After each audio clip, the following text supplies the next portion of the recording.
장박이 들어오면 사실 한 달이 꽉 차는 거고요. 장박이 많이 들어오나요? 최근에 한 달 미국인 장박, 중국인 3달 장박, 다음 주에 오시는 4달 장박 4달 장박이면은 매출이 어떻게 되는 건가요? 정도. 장박을 많이 받을 수 있는 노하우가 있나요? 여러 가지 중에 하나는 제목을 바꾸는 거예요. 분석을 하셔야 돼요. 홍대 같은 경우에는 장박이 많을까요? 적을까요? 장박이 많을 것 같은데요? 홍대는 장박이 많은 편은 아니에요. 주말 한번 받으면 다 회수할 수 있는 비용이거든요. 여쭤보기 좀 조심스럽긴 하지만 불법으로 운영을 하시나요? 장박 들어오면 말 그대로 신경 쓸 필요가 정말 없습니다. 장박 팁 다 풀겠습니다. 말씀드린 것처럼 장박을 원하시는 분들 후킹을 해야 되고요. 거꾸로 한번 생각을 해보세요. 뻔한 소리가 아니라 두 번째는 이거 정말 말씀드리기 쉬웠는데 그 게스트한테 후기를 미리 내가 글을 적어서 주는 거예요. 어떤 결이 조금 맞는다 하는 게스트가 있으면 열의 아홉은 내가 해달라는 후기 그대로 올려주게 됩니다. 아, 진짜 꿀팁이네요. 자, 다 풀었습니다.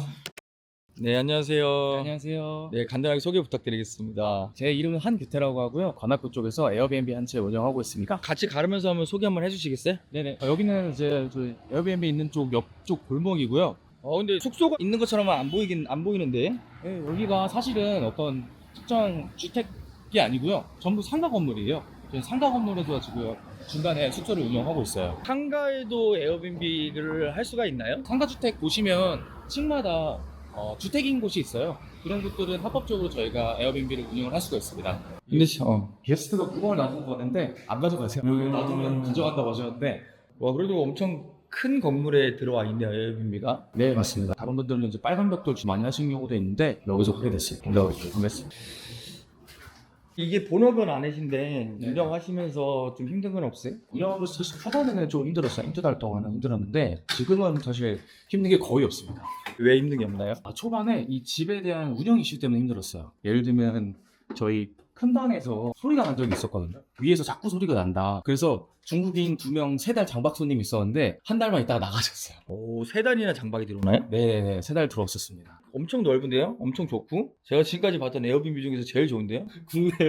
국내에서 봤던 에어비앤비 중에서 인테리어 비용은 어느 정도 들었어요? 인테리어 비용은 한 600에서 700만 원 정도 들었습니다. 투베드룸. 네, 투베드룸. 투베드룸에서 600에서 700 정도면 요즘에 하시는 분들에 비해서 꽤 많이 들어간 편이네요. 네, 맞습니다. 비하인드 스토리가 있는데 하나 말씀드려도 될까요? 제가 유튜브 교육을 했었어요. 유튜브 교육생 분께서 제가 돈은 상관없으니까 일단 인테리어 해달라 라고 해서 저는 이 지역에서 프리미엄 숙소로 만들고 싶어서 인테리어 비용을 조금 더 많이 넣게 됐어요. 인테리어 비용을 더 넣게 된 거를 후회하시나요? 아니면 만족하시나요? 전혀 후회가 없습니다. 왜요? 후기 보시면은 관악구에서 이런 숙소 처음 봤다 라는 후기가 좀 많아요. 그리고 외국인 분들도 한국에서 봤던 에어비앤비 그 비슷한 가격대에서는 가장 좋았다 라는 평을 많이 받았습니다. 그러니까 이런 식으로 인테리어를 가지고 차별화하는 것도 참 좋은 방법인 것 같아요. 그렇죠? 네, 저는 인테리어 정말 중요하게 생각합니다. 여기 같은 경우는 지금 하루에 어느 정도 숙박비가 나오고 있나요? 평일 같은 경우에는 9만 원에서 12만 원 정도 나오고요. 주말 같은 경우에는 15만 원, 18만 원 사이까지 나옵니다. 하루에. 점유율은 보통 예약률은 몇 퍼센트 정도요? 성수기, 비성수기가 저희 조금 나눠져 있긴 한데 장박이 들어오면 사실 한 달이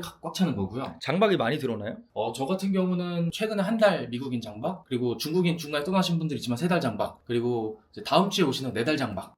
4달 장박이 들어와요? 네, 4달 장박도 들어옵니다. 미국인이에요. 와, 4달 동안 들어오는데 에어비앤비를 빌려서 들어오나 보네요. 네, 에어비앤비를 빌려서 들어오신 분들이 꽤 있어요. 그럼 4달 장박이면은 매출이 어떻게 되는 건가요? 에어비앤비에서 매출 자체는 1200만 원이 넘었던 걸로 기억하고요. 저한테는 1060만 원 정도 매출로 잡히는 걸로 알고 있습니다. 와, 인증 한번 해줄 수 있으세요? 네, 여기 제가 자료를 보내드리면 응? 여기 이렇게 인증 사진이 뜰 겁니다. 지금 한 달 장박, 3달 장박, 4달 장박인데 이렇게 장박을 많이 받을 수 있는 노하우가 있나요? 이거 알려드려야 되나 제가?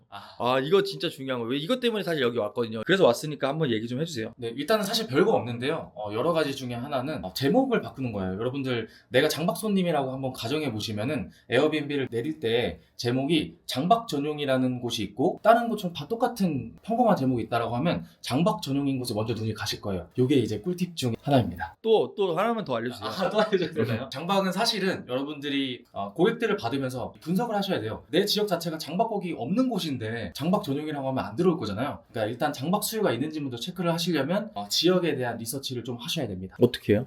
구글로도 좀 할 수 있고요. 네. 네, 그 다음에 유튜브로도 이제 보시면은 예를 들면 홍대 같은 경우에는 장박이 많을까요? 적을까요? 홍대 같은 경우에 장박이 많을 것 같은데요? 홍대는 이제 생각보다 장박이 많은 편은 아니에요. 놀러 잠깐 왔다 가는 곳이기 때문에 대신 이제 다른 지역 같은 경우는 장박이 좀 있을 수 있죠. 여기는 그래도 장박 수가 있을 것 같다라고 하는 지역들이 있나요? 사실 뭐 저희 지역밖에 지금 데이터가 없어서 저희 지역을 추천드리긴 하는데 저는 개인적으로 용산 쪽 장박이 좀 많지 않을까 생각하고 있어요. 왜요? 용산 같은 경우는 여기랑 가깝고 가족 단위 여행객들이 거기에 숙소를 잡고 용산을 기점으로 놀러 다니시는 분들이 많다라고 제가 주변 호스트분들에게 들은 적이 있습니다. 이 건물은 어떻게 구하신가요? 요즘에 참 한국에서 에어비앤비 구하기가 어렵잖아요. 상가주택을 어떻게 하려고 생각을 하셨으며 이거는 어떻게 또 건물주를 설득하셨는지 팁이 있나요? 일단은 상가주택을 하려고 선택한 게 아니고 그냥 매물이 되는 곳을 찾다 보니까 상가주택이 된 거고요. 그리고 두 번째로 여기는 제가 소개받은 매물이에요. 그래서 와서 첫날 오자마자 보증금을 넣겠다고 했는데 당시에 건물주분께서 이거 못하겠다 라고 하셨어요. 소개를 누구한테 받아요? 중개사분한테? 네, 중개사 받고 그 다음에 와서 이제 하겠다고 했는데 건물주분께서 다시 마음을 바꾸신 거죠. 나 여기 안 하겠다. 건물주분이 한 번도 에어비앤비를 여기서 임대를 주신 적이 없나 보네요. 맞아요. 건물주분이 여기에 이 에어비앤비를 한 번도 해보시지 않은 분이었어요. 그럼 어떻게 설득을 했나요? 제가 그날 바로 저희 사무실에 돌아가서 사무실 칠판 앞에서 영상을 하나 촬영했습니다. 무슨 영상을요? 이 건물주분을 설득하는 영상을 촬영했는데 영상 내용은 간단해요. 이 건물주분이 에어비앤비를 드렸을 때 손해보다는 이득이 많다라는 내용 위주로 꾸렸었습니다. 그걸로 설득을 시켰다는 건가요? 맞습니다. 영상으로? 네, 맞습니다. 그게 통하나요?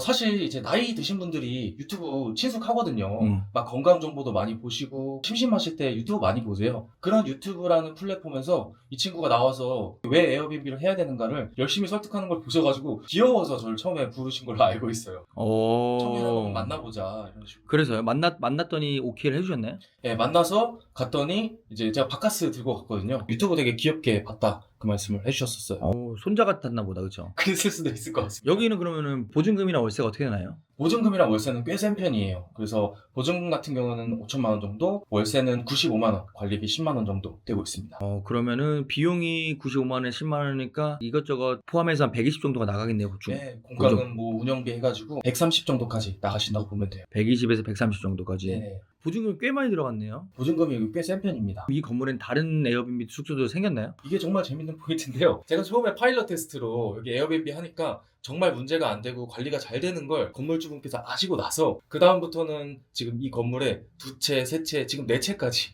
준비 중이에요. 이 건물 안에만요? 네네, 맞습니다. 위치가 좋은 편이라고 생각하세요, 여기 건물의 위치가?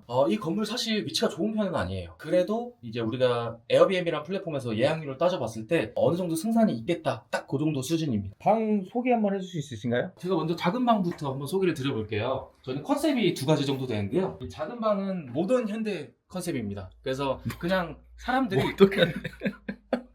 모던전대, 오케이. 네. 모던 컨셉이고요. 사람들이 가장 대중적으로 그냥 무난하다 응. 정도여서 그냥 모두한테 그렇게 뭐 호불호가 갈리지 않는 그런 컨셉이라고 보시면 돼요. 이런 인테리어 컨셉이라든지 아이디어는 어떻게 알게 되신 거예요? 저를 도와주신 분께서 인테리어를 해주셨는데 그분께 전달받은 바로는 핀터레스트라든지 그리고 실제로 이런 인테리어를 파는 오늘의 집 같은 데 있잖아요. 거기서도 이런 컨셉이 준비가 돼 있다 하더라고요. 그걸 레퍼런스 삼아서 진행하셨다고 합니다. 누가 봐도 오늘의 집 스타일인데 이건? 그런가요? 네. 네, 거기 레퍼런스예요. 그러면 주로 어디서 가구들 같은 거 구매하세요? 뭐 오늘의 집 그리고 또 뭐 이케아 뭐 같은 것도 사용하셨나요? 이케아는 사용하지 않았고요. 오늘의 집, 쿠팡, 테무, 알리 이렇게 사용을 했습니다. 테무랑 알리를 분리하는 이유는요? 여기 한번 보시죠. 이거 테무, 알리에서 가져온 거예요. 그게 아니라 테무랑 알리를 분리하는 이유는요? 테무랑 알리. 테무에서 구할 수 있는 제품이 있고 알리에서 구할 수 있는 제품도 다르더라고요. 달라요? 네. 두 개 다 이용을 해야 된다? 네. 예를 들면요. 여기 한번 보시겠어요? 이거 한국 거일까요? 중국 거일까요? 중국 거요. 중국 거. 요거는 어디서 구했을까요? 중국에서요. 요거는 한국에서 구했어요. 저희가 가구는 중국에서 들으면 힘들기 때문에 가구는 국내를 구하셔야 되고요. 그 다음에 국제 택배로 올 수 있는 거는 저렴하게 해외에서 구매하시는 게 유리합니다. 또 다른 부분도 한번 포인트적인 부분 소개 한번 해줄 수 있으신가요? 네, 저희 또 강점이라고 보실 수 있는데 여기가 이제 캠핑 컨셉이에요. 원래는 여기 불도 들어옵니다. 한번 이렇게 보시면 여기도 불이 들어오네요. 이 캠핑이 아쉽게도 배터리가 다 됐어요. 그래가지고 아직 좀 켜지네요. 이렇게. 그리고 모닥불도 원래 들어오는데 이게 아쉽게도 엊그저께 손님이 망가뜨렸어요. 그래서 지금 이건 조금 다시 보수를 해야 되는 상황입니다. 서울에서 사실 너무 인테리어들이 유사하거든요. 그래서 거기서 살아남으려면 하나의 독특한 포인트를 넣어야겠다. 싶어서 이 캠핑 컨셉을 넣게 됐고요. 그러네. 저기 캠핑 랜턴이 있네요. 맞습니다. 캠핑 랜턴도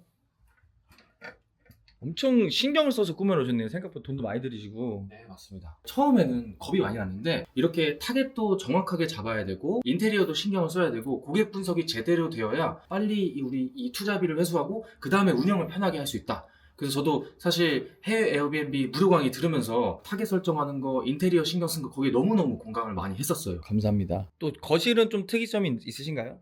거실은 사실 그렇게 힘을 주진 않았는데요. 거실은 전체적인 게 저희가 약간 우디한 느낌이에요. 왜냐면 이 바닥이 우디하기 때문에 여기 또 그 결에 맞게 좀 현대적이고 우디한 느낌이다. 이런 컨셉이라고 보시면 되겠습니다. 이런 거는 붙여놓으셨는데 막 배치를 일부러 좀 잡고 하신 건가요? 이거는 좀 MG 감성이라고 하죠. 우리가 딱딱 어떤 정사각형에 맞게 붙이진 않았고요. 이렇게 카드들, 명함 카드, 조명 여기에만 집중하게 해야 돼서 이렇게 한번 붙여봤습니다. 또 다른 편의 시설이라든지 특이한 시설들은 있으신가요? 이 부엌도 저 에어비앤비에서 굉장히 강조하는 곳이긴 한데요. 여기에 사실 어떤 프로젝트 하시는 분들이 게스트로 많이 오세요. 일할 수 있는 곳을 물어봤을 때 여기를 많이 보여드리곤 합니다. 그리고 여기 또 사실 블루투스 스피커예요. 알리. 우드할 가지고 블루투스 스피커로 노래도 들으실 수 있다. 네네. 네, 그렇습니다. 부엌도 한번 보여주시겠어요? 왜냐면 장박을 하려면 또 부엌도 중요하잖아요. 부엌이 사실 그냥 깔끔하게 막아놓으셨네요. 네, 맞습니다. 부엌은 저희는 사용하지 않는 거를 조금 원해서 장박분들이야 뭐 사용하실 수 있겠지만 단박분들은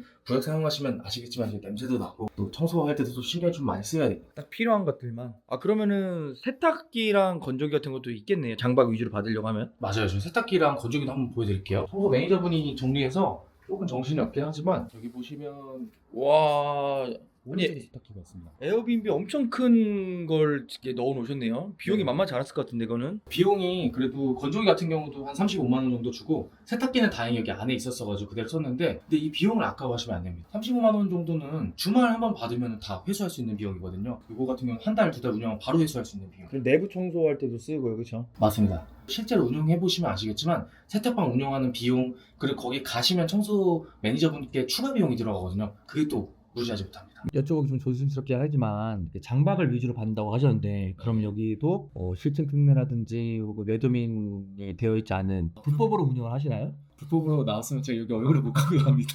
여기 사실은 외도민을 먼저 받고 그 다음에 올해 실증 특례를 저도 받았고 두 개 다 받아서 내 외국인 현재 다 받을 수 있는 상황입니다.